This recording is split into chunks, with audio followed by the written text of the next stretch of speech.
And now we're going to close it up. There's just a couple slides left, so we got to talk about defensibility. And that is if we're called into court, if we're somehow sued, if we're asked to demonstrate issues of adverse impact or hiring validity, defensibility and validation. First, and we get back to this bona fide occupational qualification. If I'm not measuring a bona fide occupational qualification, then let's just get rid of the measure, right? Let's just not do it at all. Let's just not even go there, right? So that's the first. Is most easily demonstrated by studying previous use of measure and is predictive validity. So this is why we learn to research measures, and part of the purpose of the find and measure assignment is, has someone already done the groundwork to demonstrate the reliability and the validity, and this is one of the selling points in me choosing that measure. Not that I'm not going to do my own validity studies, but does it already come with some kind of validity history? And this is going to be done via some level of correlational analysis, just correlating the measure with on-the-job performance down the road. And measures can initially be, this is kind of a tricky way to get at it, tested with incumbents. So if I'm thinking about a measure, right, and I already have performance rankings on a group of incumbents, so I have 10 people, right, and I say, hey, I need your help in part of the hiring process. Would you guys take this measure and you give it to the 10 incumbents, right, and then you have data on their existing performance. You can take a look and see, wow, does this measure in any way correlate to the existing performance? So that's a handy way to do it, right, and it takes a part of the longitudinal aspect out of it. And then we do that through the correlation of criteria and the measure.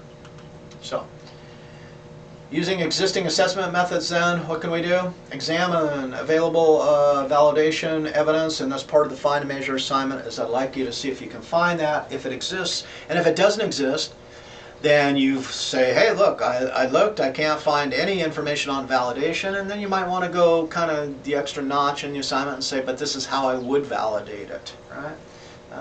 Identify the possible valid uses of the measure. The purpose for which a measure can legitimately be used should be described, as well as performance criteria and the predicted validity. So we always want to tie it to the bona fide occupational qualification in terms of correlation to performance. Establish the similarity of sample groups which the measure has developed and the group that you would like to measure. So one of the things that people often overlook when they look at research articles is, who is the sample? And how is this sample similar to the sample I intend to use the measure on, or how do they differ? And do I think that that would make a difference in the use of the measure or not? So, confirm job similarity. If it's used to verify the original job are substantially similar, then if I'm looking at, hey, I'm hiring forklift drivers, and for some reason I've differentiated that from roll grab drivers, which is a forklift with jaws instead of forks, and I say, well, those jobs are pretty damn similar. I think my measure for forklift driving should, in fact, do a pretty good job of capturing performance in grab truck driving, right? Because those jobs are similar enough. But if the jobs are relatively dissimilar, then in fact we might see a difference. Think in terms of, wow, you guys developed the criteria in your repertory grid, right, for what separates a good teacher from essentially a lower performing teacher. Let me throw a curveball at you then, because we're embedded in it right now, is when we say teachers, are we teaching in person, face-to-face, or are we teaching online courses?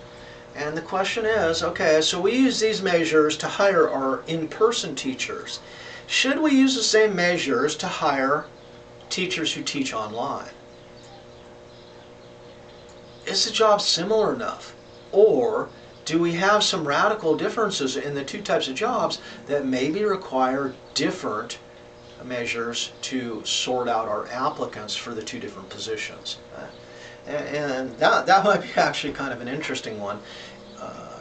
I've done a little online teaching at Columbus State, but that was largely you are manning a course that one of the course coordinators has developed, and you're basically just interfacing with the students. You didn't develop the course. So you're operating a course that someone else has developed. That experience was kind of halfway to online teaching in my book. And now this is my freaking course. I developed this course, and now I got to transform it into this distance learning format. Boy, is it the same skill set. Would I hire the same people for one that I would necessarily hire for the other? And I'm thinking maybe not. I don't know. I'd want more experience with that. Anyway. Examine adverse impact evidence. Reports from outside studies must be considered for each protected group that's part of your labor market.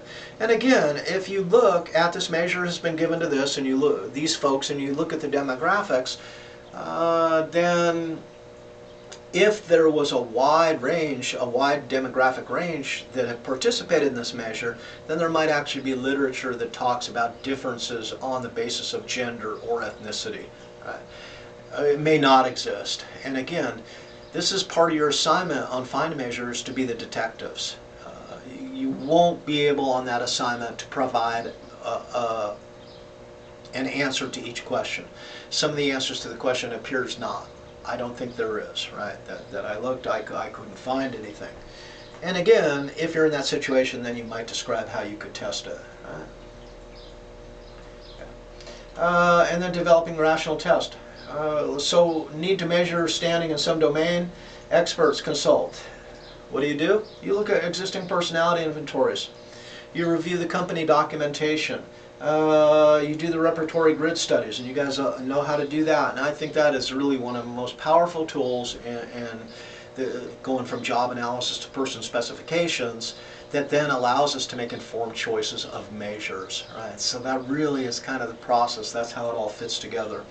Determine dimensions and subdimensions to be measured, if there are subdimensions. Right?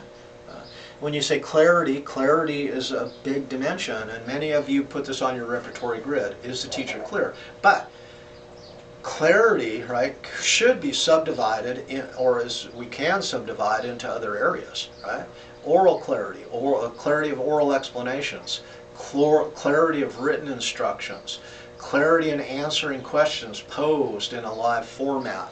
All these are different facets of clarity, which might differ to some extent within any given person. Some people might be more clear in one domain and less clear in another.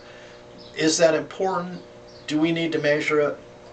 If there was a measure of clarity, this overall measure of clarity, and let's get back to the idea of factor analysis, and we got a 30-item measure of clarity. And we say, well, but there's different types of clarity.